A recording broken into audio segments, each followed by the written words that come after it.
tinamad na chili oil. So, kasing kumain ngayon ng chili oil.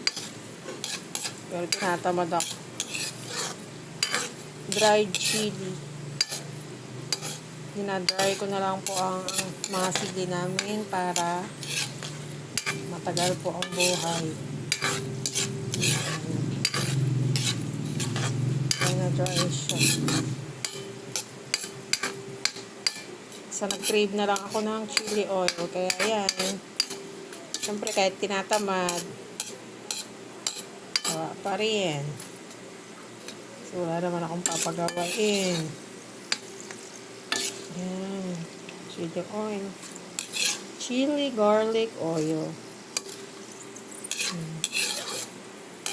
Tinamad mag-slice. Pero dry po yung mga sili na yan. Okay na siya. Masarap siya na ilagay sa sausawan. Ano po, thank you.